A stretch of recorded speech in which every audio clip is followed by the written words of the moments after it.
humans! My name is Aiden Yolo, and before you ask, yes, that is still my real last name. And I am Sophia Bos, and yes, that is also still my real last name.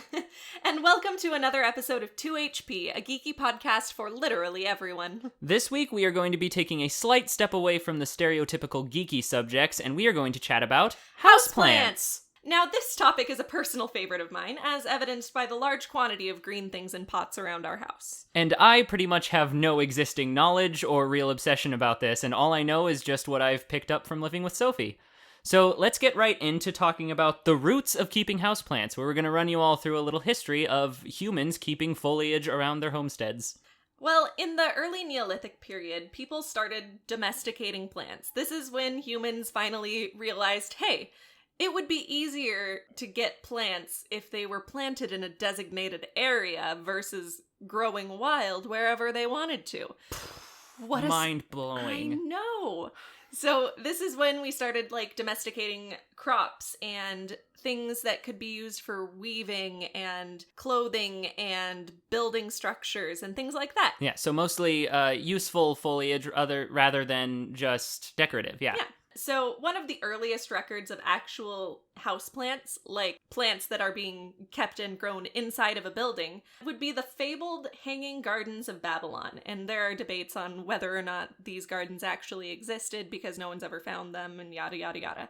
Nebuchadnezzar built them for his wife because she missed the foliage of her homelands, and so he built this huge, beautiful building filled from top to bottom with decorative and fruiting and floral plants that resembled plants from her home. And this is including stuff like roses and figs and violets and things like that. Just beautiful and tasty plants in a building. And since those are sort of more debatable on whether or not they actually existed, one of the more tangible evidence of people keeping houseplants would be in ancient Greece, Rome, and Egypt. Most of the time then, this would be wealthy people keeping plants in their homes as a sign of their wealth and showing to the rest of the communities that, oh, they have this privilege and this ability to have something above just necessity. And the Romans tended to love the flashier flowers, like roses and violets. Mm-hmm. Around 500 CE, the Vietnamese, Chinese, and Japanese cultures all had developed some form of tiny indoor trees. So this is what we know nowadays as bonsai, which is the Japanese version of this. But that's what we see most commonly, at least in the United States and in the English-speaking world. However, the Chinese and Vietnamese people also had their own versions of what was essentially the same practice, which is pruning down full-size trees so their growth is sort of stunted and they don't grow any bigger than you could keep in your house on a tabletop. It gives you a tiny, realistic tree in your house. And the Vietnamese culture had a slightly larger scale version of this where they would still practice the pruning and dwarfing of full-size trees, but then they would take it a step further and surround those trees by tiny forests and grasses and rivers and full landscapes in their homes. And then after the fall of Rome, houseplants sort of went out of fashion for a little while. We don't really see any records of humans keeping houseplants up until the Renaissance. This is still sort of richer people in the higher classes sort of showing off their wealth, showing that they can have this flashy display in their homes. And citrus was actually one thing that rich people of that time era especially liked. Yeah, citrus was especially difficult to grow because of the high heat and humidity that it required, especially in the winter months. So rich people would grow citrus in greenhouses or in their houses so they could have citrus in the winter months and show off how rich they were. Mm-hmm. And then in the Victorian era, plants became more widespread because people were living in larger homes with more natural lighting and indoor heating, which are two things that were the biggest barriers to people that weren't rich. Middle class and working class people, that was what was keeping them from having houseplants a lot of the time, aside from the price of actual houseplants. They were pretty expensive at this point. But now that they could actually survive in the standard household, it was much more common to see houseplants in homes of people that weren't just obscenely wealthy. And then after World War II, houseplants began reaching the point of popularity that they're at now. Modern propagation techniques and sort of breeding of houseplants has just made the price of actually getting them into people's homes a lot cheaper and a lot more accessible for the wider community. Yeah. Thank you to Dan's Definitive History of Houseplants. It's an article on medium.com that was very helpful to us finding our history. And it will be linked down in the description below for you all to check out if you wish. Yeah, so it has all of that information, but a little more in depth. And it also has a lot of sources. So now we're going to move on to the plantdom structure, where we're going to talk about the sort of community and culture that has been brought up around houseplants. There is a lot more structure than you would expect to the plantdom, if you will. A lot more than I definitely expected or even imagined being possible going into this. Yeah, when you think about houseplants, you don't think about people getting together to get excited about houseplants, but that is exactly what happens a lot on the internet especially. There are a ton of online forums, subreddits, and Facebook groups, and even just local circles of people who will talk about plants together. On Reddit and Facebook, there are a ton of groups where you can go for advice. You can post pictures of your sad, sick plant and people will tell you what's wrong with it. There's a personal favorite of mine that is called plant shaming, where you can post about your plants that have failed you and everyone else will make fun of them with you. And it just makes you feel a lot better about yourself because it wasn't your fault. It was obviously the plant's fault for dying. Obviously. I have a lot of fun in plant shaming. There's advice groups, trading groups, sales groups, everywhere on social media. If there is a social media platform, there is something about houseplants on that platform.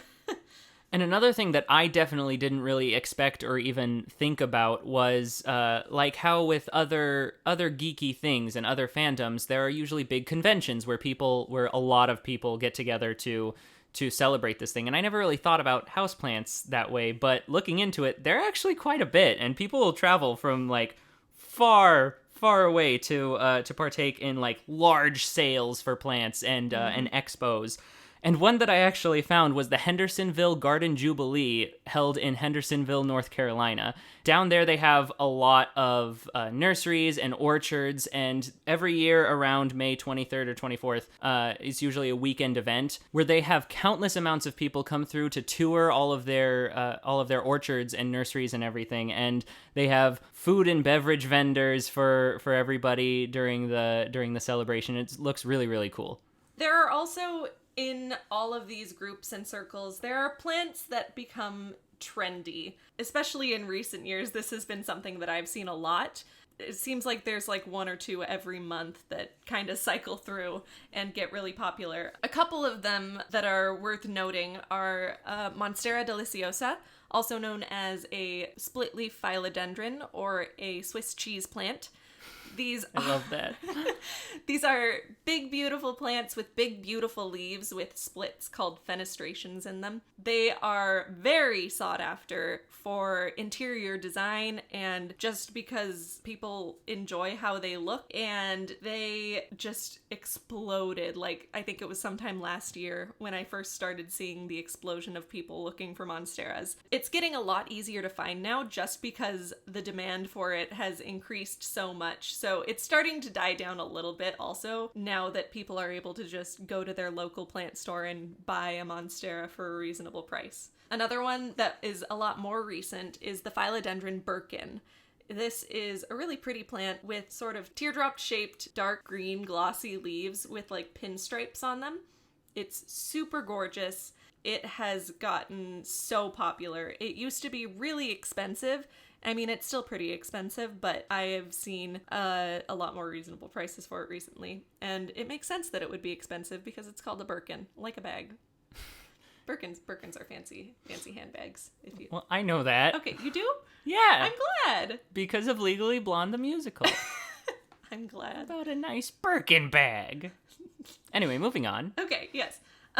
Another one is a fiddle leaf fig. We actually have a monstera and a fiddle leaf fig. Well, technically the fiddle leaf fig is in ours, but it is in our window.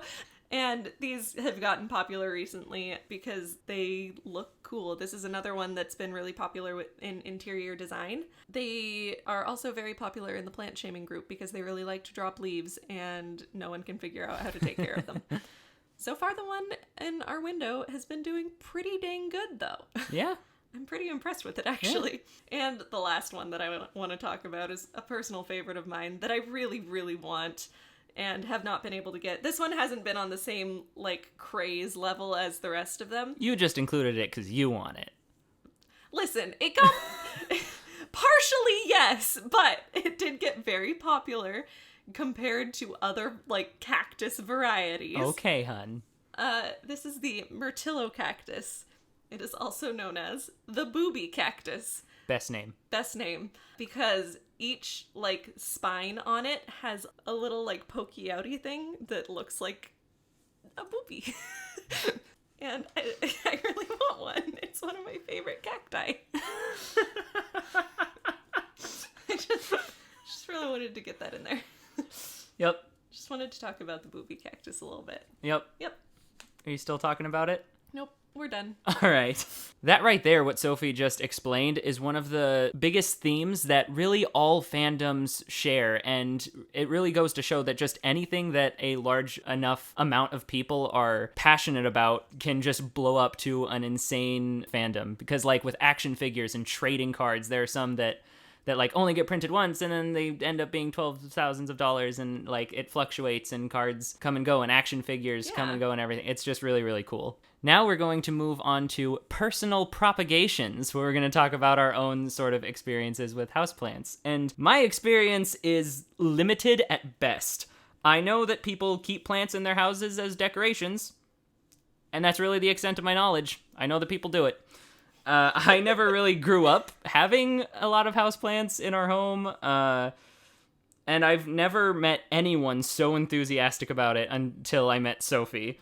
And now that we live together, I've sort of been thrown into making sure they get watered and helping out and making sure they get the right amount of sunlight and everything. And so I definitely see the appeal, and I've gotten a little more enthusiastic about them as of late. But I'm still very much new and much less obsessed than Sophie. So if you want to go on a little rant. Yes. My experience is less limited. I started liking plants when I was really young, especially like those orchids that you could get in grocery stores. I thought they were super pretty. They were my favorite flower for quite a while, actually. But for many, many, many, many years, I had terrible luck with plants. I had like the opposite of a green thumb. You know that episode of The Fairly Odd Parents where Timmy's mom kills every plant she touches? Yeah, that was me. Side note, this was probably due to the fact that I had untreated ADD and forgot about things that I didn't actively interact with on a day-to-day basis, but that's another topic for another time. But I would get a plant, have it for like 2 weeks maybe, and then I'll find it in a brown crispy pile in the corner of my bedroom. And that was an endless cycle for a very long time. Get a plant dies, throw away the plant, get a new plant. And so eventually I just gave up on plants for a while. But then in college, my interest was kind of peaked again. I didn't really have any until I came home from college. And then I started buying houseplants here and there, still killing a lot of them, but killing less of them. It was improvement. And I actually started researching each plant I got and attempting to give it care according to its heat, humidity, light, water needs, etc. I even got a humidifier for my plant corner in my bedroom to make sure that everything was humid enough. It was great. My bedroom was a rainforest, quite literally. Sounds so comfortable. There was a lot of sweat. And slowly but surely, my plant survival rates improved. Now, most of my plants are surviving and thriving. Some just surviving, some thriving. It varies. It took a lot of time and research, but I have a way, way, way better understanding of plant care now. Along the way, I found that there are some varieties of houseplants that I like more than others. For example, I adore peperomias, especially peperomia rossos. That's one of my favorite, and emerald ripple and watermelon peperomias, especially watermelon peperomias. I don't have one yet, but I really, really want them because they're so cute. And then there's ferns, who are my mortal enemies. I have never met a fern that didn't hate me, and I have stopped counting ferns as plants I've killed, because if I buy one, it is just automatically going to die. There is no chance of its survival. and no matter how much love I try to give it, it betrays me and dies. So don't get ferns. Ferns are terrible, and I hate them. Really selling the fact that people should get into keeping houseplants. Yep. So Yep, definitely. They should doing keep a great every job. houseplant but ferns. Sorry about that. But more on the positive side. A few of my personal favorite plants I currently have are my marble queen pothos, my Monstera adansonii, which is also known as a Swiss cheese vine, and I really like it. It's one of my very, very favorites. I have a ton of Swiss cheese. Swiss cheese. There's a ton of little babies that I'm growing right now, and they're very cute. And my Pilea peperomioids, or Chinese money plant, that's the other thing that it's called, or a pancake plant, or a UFO plant. It's very cute, and I like it a lot. I also, just side note, I cannot seem to make my Pilea thrive. He has about 5 leaves right now. A new one is currently popping up, but this is the first one that he's put out in like 3 months. And he's been growing super slowly lately, so if anyone has any tips on Pilea, please tweet at 2HPcast, that is the number 2HPcast, and let me know. Like I just said, I just propagated a ton of Adansonii babies that I am very, very proud of. They're very cute, and they're just starting to put off their first leaves, even though I propagated them from single nodes. So now they have roots and like their own brand new leaves that they didn't have before, and I'm just so proud of them. And I also have a Peperomia rosso that is very quickly growing on me. Get it? Growing on me? Oh, God. And I have plenty more, and I love all of my green children. Yeah, so I've gone on long enough. So now a couple of reasons that we've gotten from some of our friends on why they like to keep houseplants. One of my best friends, Ruth Ann, texted us and said, "It's another life in the room. Green is beautiful and represents growth. It's usually low maintenance and can go a bit without care or thinking about it."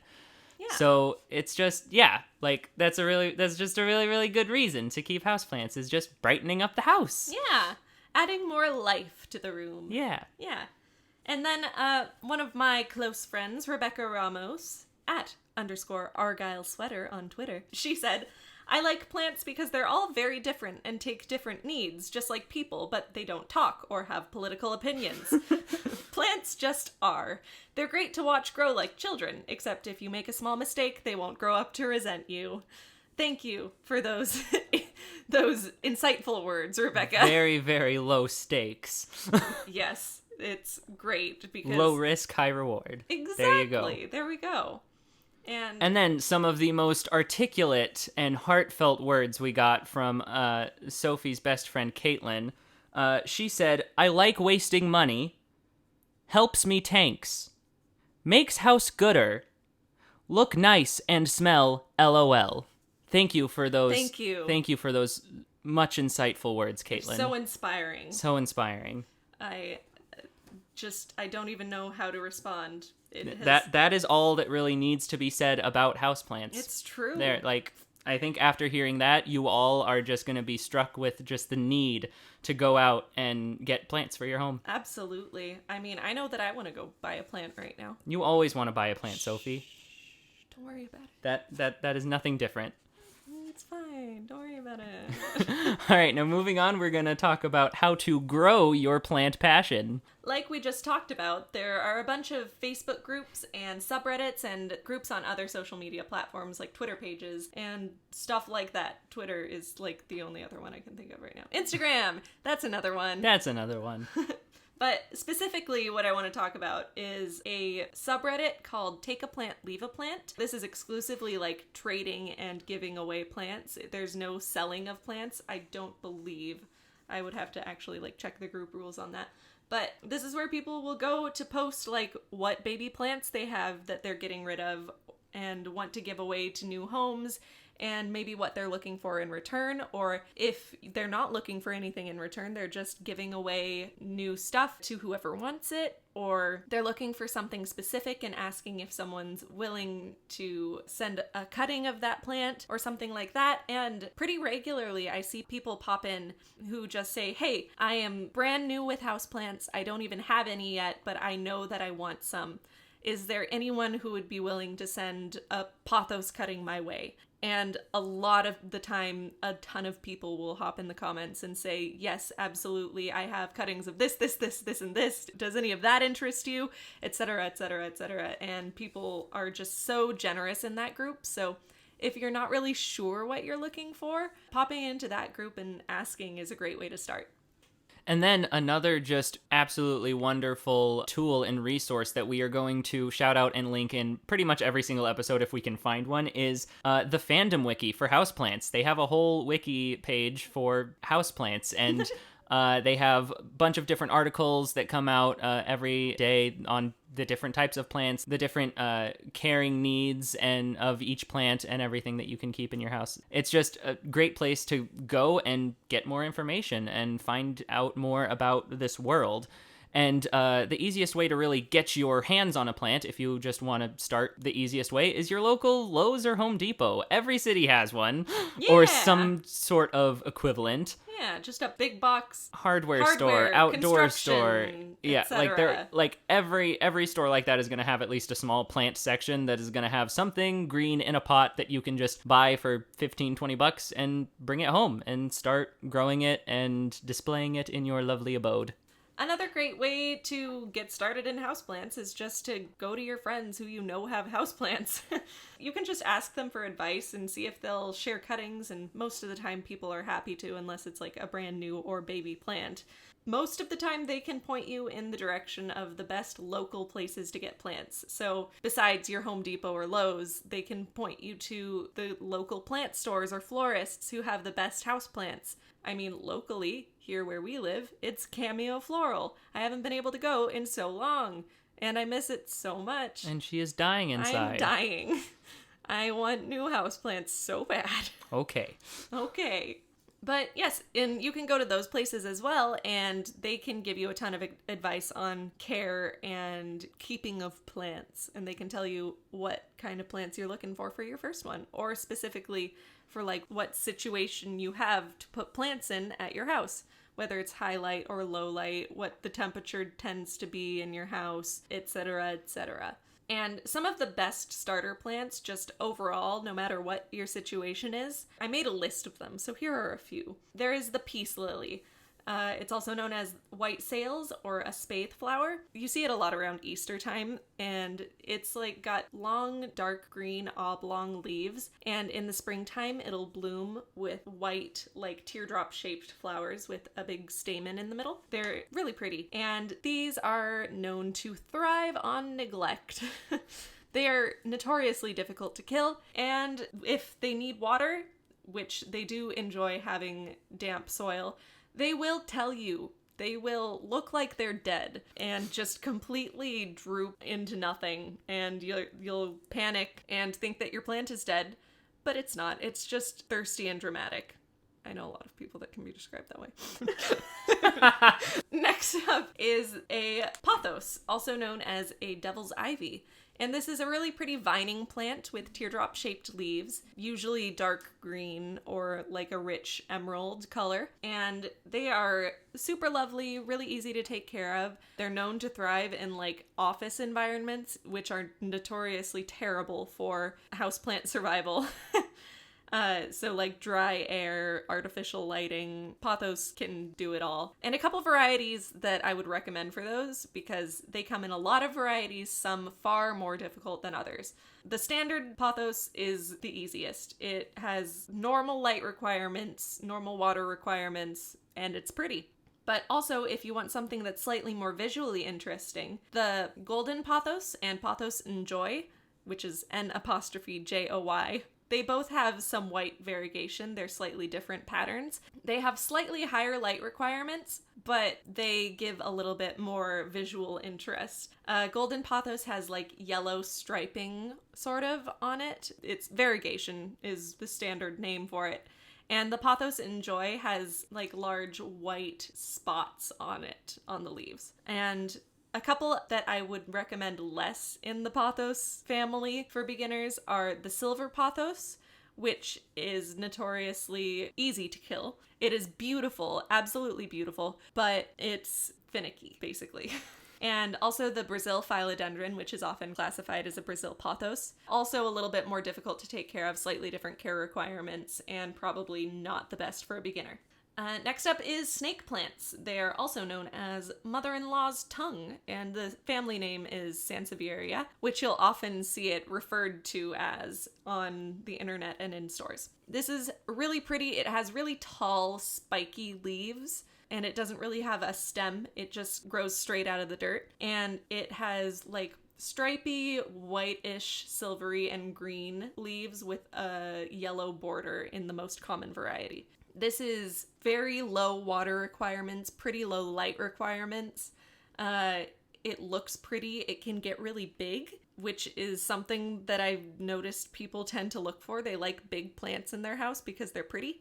And yeah, just a standard Sansevieria is going to be really easy to take care of. If you're looking for something slightly visually different, Moonlight Sansevieria is my favorite one. That is a really pretty silvery green Sansevieria, and its care requirements are not hardly any more difficult than a standard Sansevieria. Almost to the last one, we are at ZZ plants. These are Zamioculcas zamifolia, or the Zanzibar gem. That's a mouthful. Yes, Zamioculcas. Oh, you can't even say it. I said the it. Plant expert can't even say it. I said it on the first try. Also known as the Zanzibar gem.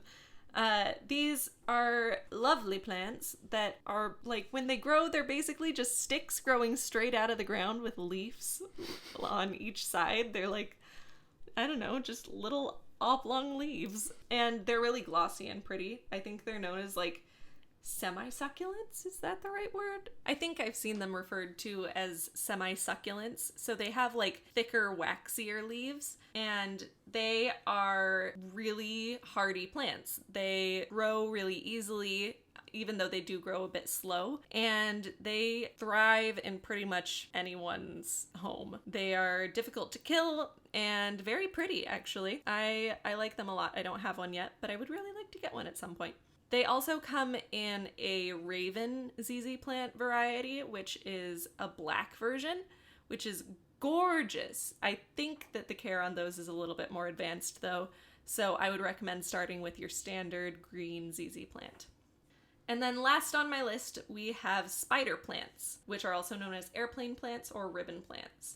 I have seen these in so many houses in my life. These are probably one of the most common ones that I've seen. They kind of look like little ribbons or like grasses coming out of the center of a plant. Most of the time they're variegated. They have like green and white stripes on the leaves, on the blades, and they propagate by sending out little vines with tiny baby spider plants on them, and they look like little pom-poms, and they're really cute. And often what I hear from people who have spider plants is that the spider plant puts out so many babies that they just don't know what to do with them. So if you know someone who has a spider plant, ask if they have any spider plant babies that they're trying to get rid of, because they apparently make a lot of them. So yeah, that's another good way to get a plant, I guess. But yeah, that's the end of my list. You might notice that I did not say succulents because a lot of people think that succulents are easy plants, but because of their light requirements and how easy they are to overwater and underwater, I don't tend to recommend them until you've done more research into them. If you've done your research on basically any plant, I think that you're totally fine to get it. Especially if you're just going into it blind, I would recommend these plants that I just listed. And with that, our second episode has come to a close. We really hope that you all enjoyed, and we really, really hope that you all chat with us, whether it be in the comments on YouTube, the reviews on Apple and Google Podcasts, or on the social media. We want to hear from you. We want to hear what you enjoy about the show and what you think we could do to improve it for your listening pleasure. You can get in touch with us at 2HPcast, that's at the number 2HPcast on Twitter and Instagram. Or catch me and Aiden on our own pages. Me at Frillyfia, Frillyllyfia. And me at Nevrent, Nevrent. And whenever you post about the show, make sure to use the hashtag 2HPcast. That's the number 2HPCAST. Also, don't forget to give the show a follow, either by hitting that subscribe button on YouTube or the follow button on any other platform you may be listening on. And make sure to have those notifications turned on so that you don't miss out on our next episode, which will be on skateboarding! So I'm gonna take the reins next episode and talk about one of my biggest passions and favorite activities to partake in. Aiden has definitely skateboarded a lot more than I have. I have done it. Yes. I have a skateboard. You do know how to stand on a board with wheels without falling. Yes, I can even push around. Oh, wow. Yeah. Yeah. Wow. That will be going up on September 9th at 10 a.m. Pacific Standard Time. So until then, propagate those peperomia and keep watering those ferns. Bye, friends.